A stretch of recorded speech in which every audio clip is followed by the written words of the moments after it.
Education is becoming an increasingly polarizing topic as people try to understand what the role of the teacher should be in their students' lives. One point that becomes prominent is the question of punishment. Can a teacher punish their students, and to what extent? These are 5 school punishments that went way too far. Let's begin. Number 5. 2 students forced to hold hands and endure homophobic insults after fighting. In 2012, 2 boys were made to publicly hold hands by their principal, Tim Richard, after they were caught fighting in their Arizona high school. Richard, who had only been principal of the school for 1 year, gave the 2 boys the choice of suspension or holding hands for 15 minutes in front of the school. While the boys held hands, the school surrounded them, bullied them, insulted them, and made homophobic comments. The school district said that this unconventional disciplinary action violated the school district's policy. Richard said that he has been forbidden by the school district from telling his side of the story. Number 4. Autistic child voted out of class. Alex Barton, a kindergartner with an undiagnosed autism spectrum disorder, was removed from his class by his teacher and fellow students for what they considered to be inappropriate and disruptive behavior. While it's not abnormal for disruptive children to be removed from their class, the teacher's twisted form of democracy is what makes this case stand out. The teacher, Wendy Portillo, held a vote to see whether or not Barton should be removed from the class. The vote passed 14-2. If that weren't bad enough, however, the teacher had each member of the class tell Barton what they didn't like about him.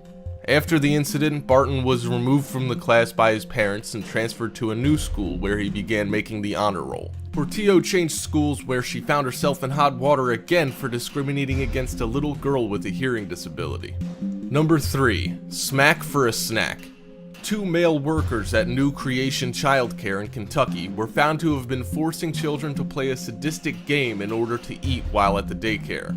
The game was called Smack for a Snack, and children were required to line up and be hit with rulers in order to eat a yogurt, and according to one of the daycare workers responsible, they had hit 20+ kids. One mother became suspicious when her child would return from daycare covered in marks and bruises, and the investigation began. One of the men was charged with second-degree assault, and the daycare is currently under supervision from the state agency responsible for regulation of childcare. The daycare declined to comment on the matter. Number 2. Principal strip searches 13-year-old girl for over-the-counter drugs.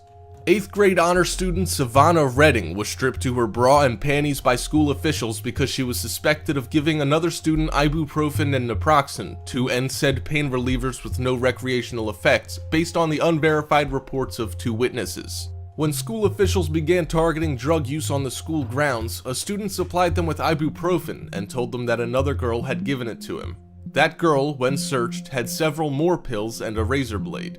She told the school that Redding had provided her with the pills, and school administrators searched Redding's backpack. When her backpack was found to contain no drugs, she was taken to the nurse's office and strip searched. They, of course, found nothing. Number 1. Teacher stuffs autistic child in therapy bag. Chris Baker, a 9-year-old boy with autism, was stuffed into a duffel bag and left in the hallway outside of the classroom until his mother arrived to pick him up. According to the boy, he was placed in the duffel bag because he was not doing his schoolwork, while according to the school, the boy was jumping off the walls. It wasn't until Chris Baker's mother met with the school that she found out that the therapy bag had been a common punishment for Chris's behavior. This was legal because in the Baker's home state of Kentucky, there are no laws protecting students from being restrained in such a manner. And there you have 5 school punishments that went way too far. If you enjoyed the video, make sure you drop a like and share it, and if you haven't already, subscribe down below to get notified almost every single day with new videos from Top 5's finest. Thank you so much for watching, and until next time, we are out.